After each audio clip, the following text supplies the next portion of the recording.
I'm about to speak to the founder of Green and Black's Chocolate, Jo Fairley. She's also created the Beauty Bible and also the Perfume Society.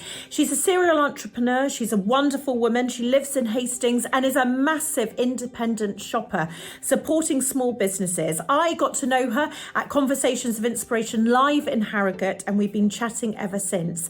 I know that this interview will have many tips because she started her business in a recession, as I did.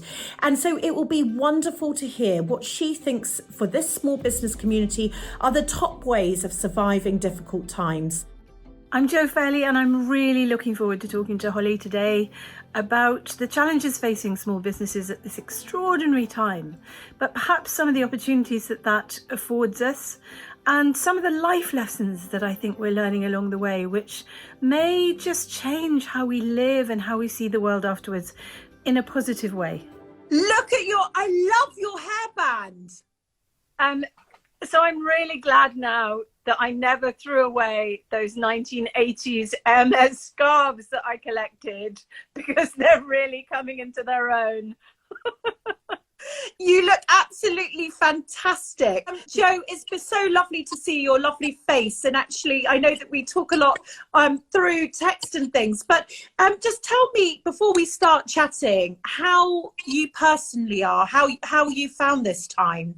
So what I've been doing is trying to focus on all the things that I talk about when I talk to audiences like your audience, about the importance of giving yourself enough TLC, and it's never been more important than now. I'm taking my vitamins religiously. I do 10 or 15 minutes every morning with my calm.com app. And you know, I think it's never been more important. I'm trying to eat sensibly, although I have broken the habit of a lifetime, and I am having a drink on school nights on the basis of that there are no schools. So there are no school nights. But I am looking after myself, and I think that everybody has to do that always. It's very, very important. You should never feel guilty about it, because you're no good to anybody if you're running on empty. And it's just never been more important than right now. I couldn't agree with you more. I found myself doing that more and more, actually, because, you know, as we go on through all of this, and when I reflect on the past, you know, I was always at the bottom of the to-do list, and somehow this is allowing me to rise up a bit on that to-do list. Yeah. I think it's made people realize that we have a responsibility for our own health and well-being, and we want to be as healthy as possible so that we stand the best possible chance if we were to get sick of getting through it without needing to go to hospital. You know, health isn't something that happens to you. It's something that you can influence. And so for me, if that message endures, then that is a positive thing to come out of this. Tell me about your local area, Hastings, because I know it's an amazing independent place. What have you seen there? Because I'm assuming so many of those small businesses have had to close their doors, of course. And have you seen anything come out of that time in terms of innovation, or is it quite a bleak outlook? I don't think it is bleak. I mean, who knows what's going to happen at the end of it? But what we've seen is incredible resourcefulness. For example, quite a few retailers like Butler's Emporium and Shop on Norman Road and Lilac Room. So Rose at Butler's Emporium has been putting her wares on Instagram, and people can buy them, and she mail orders them to them. Ditto Shop on Norman Road has started doing the same thing. Several retailers, so fabulous clothing shop called Who's Wearing What and the Lilac Room, have both taken this opportunity, and Rest, who sell wonderful houseplants and so on, have taken the opportunity to set up a website. And so they're putting their stuff online, they're sharing that through social media, and you know, even if we're local, we're buying it to keep them going and to support them and try to spread the word. And so actually, I've been doing Christmas shopping. I know it's only April, but I feel that if I can't justify spending money on myself, then I can actually justify spending it on other people. So I have been buying presents, and I have been trying to support those retailers. And you know what I've realized, it's really brought home to me. I've always felt that money was energy, but I've realized that when I spend £30 on a pair of earrings at the Lilac Room down the road, Robin then spends that £30. Some of it will pay for his stock, but the other £15 probably goes back into the community. And then where he spends it, that person also keeps that money circulating. So yes, it's kind of amplified. It keeps going.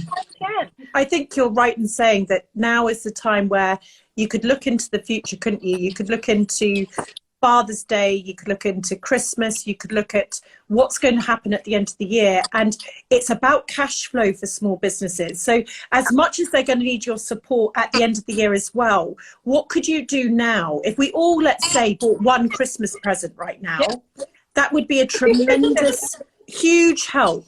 We've got a couple of other questions. Can you give me any tips for making small changes within my business that might make me more resourceful? Absolutely. It's a bit like when you go out to lunch with somebody, or you have a meeting with somebody, and the first half hour is spent talking about your respective holidays and you look nice and all of that stuff. It's like, no, just cut to the chase. Let's just life's too short. Let's just get to the point of this meeting. If you're on a Zoom call, I would say make sure that whoever's leading the call sets an agenda, or that you have an agenda. Yes. Because, oh my God, they are such time bandits. So set an agenda on Zoom. We are using it incredibly successfely at both Beauty Bible and Perfume Society. We're using WhatsApp as I've got it open on my computer. I switch between the different businesses, and we literally have cut the volume of our email down, I would say, by about 90%. Tell me, as a businesswoman and a journalist, what are you observing at this moment in time in terms of the world? Like, what is your observations of this point in time, and what do you think is going to happen on the other side? Do you know, I mean, it is, nobody saw this coming. Nobody saw this coming.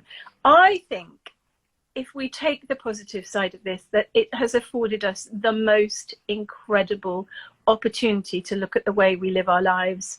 And almost everybody I know wants to come out of this putting their family, putting their well-being just higher up the priority list than it was before.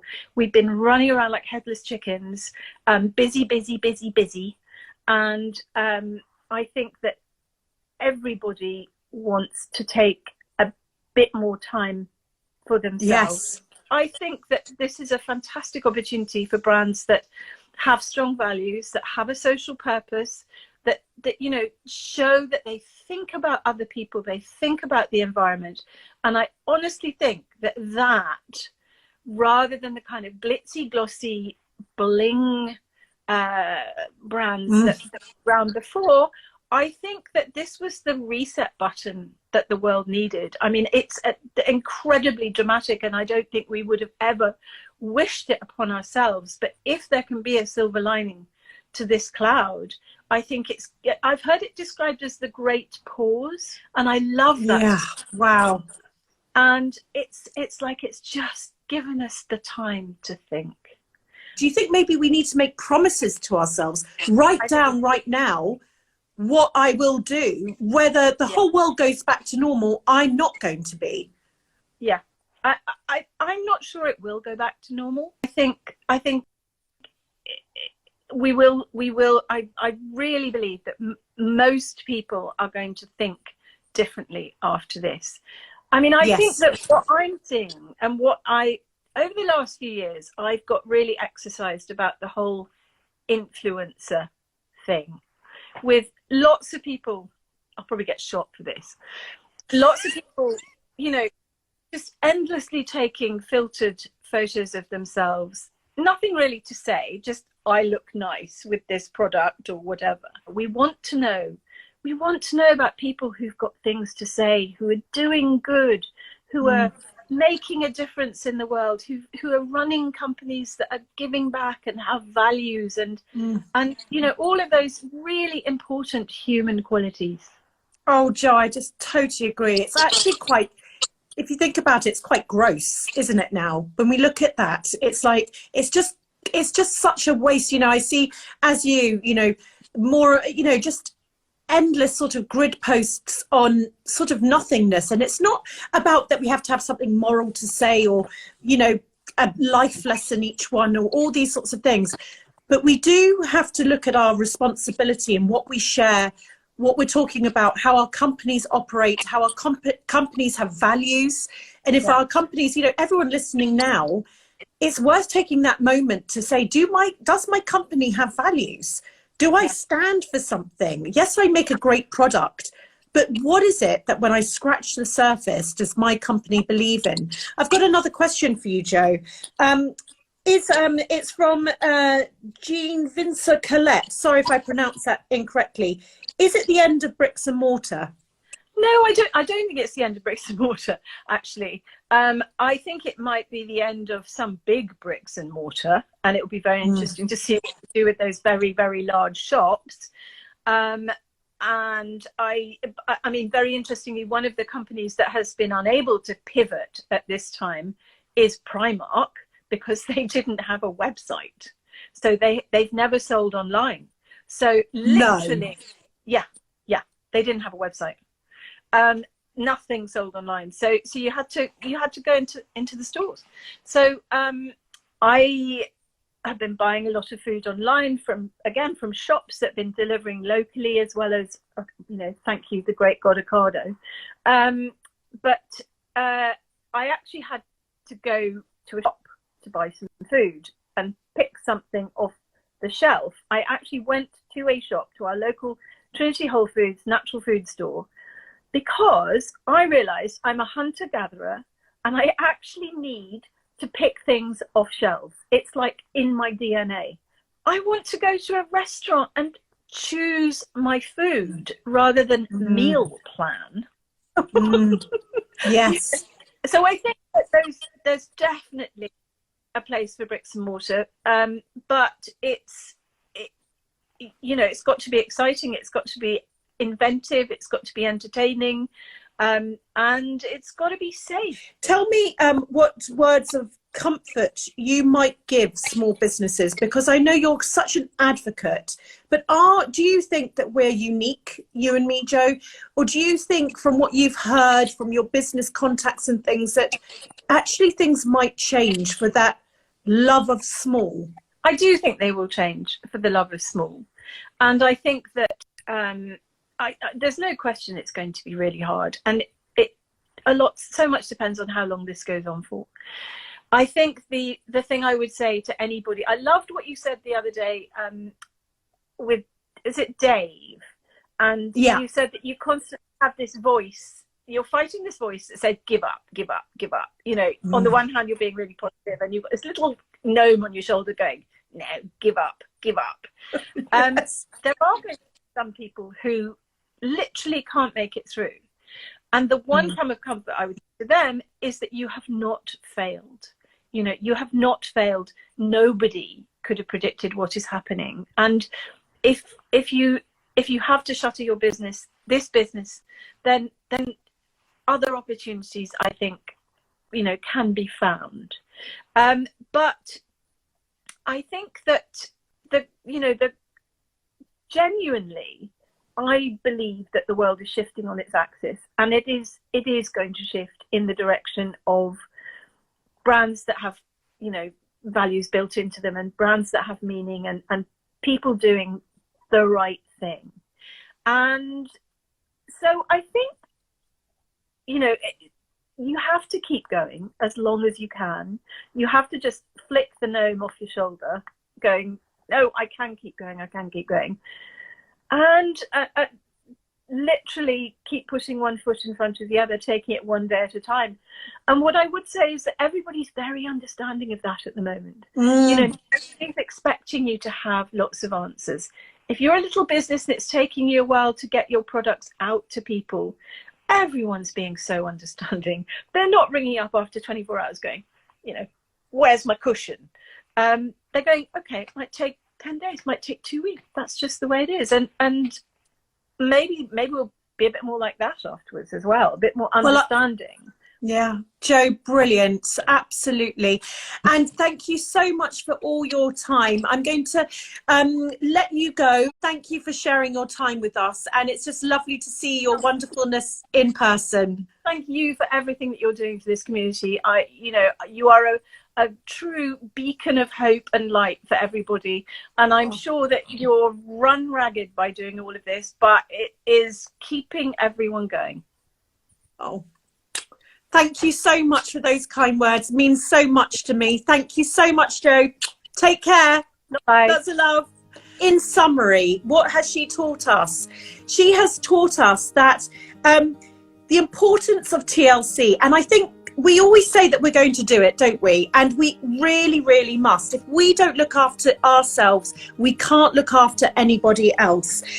Vote with your money. Jo was talking about buying Christmas presents now, buying Father's Day presents now, looking to the future and spending your cash. Because as we know, small businesses, it's all about cash flow. So we really, really must think, what can we do now that we can put in place today? We're being more careful with our resources and we're questioning what we've always done. And, do we need to buy all of that stock? Do we need to have those things that we used to think that we needed to have in our businesses? Or should we conserve that cash? Remember, Green and Blacks was started in a recession. I started not in the high street in a recession. It is nothing short of keeping you on your toes and never letting you think, well, that didn't work, but I spent that money. It doesn't really matter. It does matter where we spend our money. It's time to cut the business bullshit. So if you're on a Zoom, if you're on WhatsApp, work out how you're going to communicate, even with your family. I know some people are talking about Auntie Doreen is now on WhatsApp and now sending you tons of text messages. Talk to your family. What is the best way for you to communicate? Ask your team, can we set up an agenda for these meetings? Absolutely tell people that you can't have 20 forms of communication going off all day long, and everyone will understand. It might not be, it's not the end of bricks and mortar. Larger businesses, it might be, but things like Primark have gone online. I did not know that Primark wasn't online. Not that I necessarily agree with Primark and their ethics, but it is an interesting statement there. But look at the big businesses. I think they're not going to necessarily survive. And so this is your opportunity, small businesses. You have got to pivot, change, and absolutely think about your values. As ever, thank you so much to NatWest, Dell, 3 and Royal Mail for helping bring these SME SOS interviews to life. It's just an amazing thing.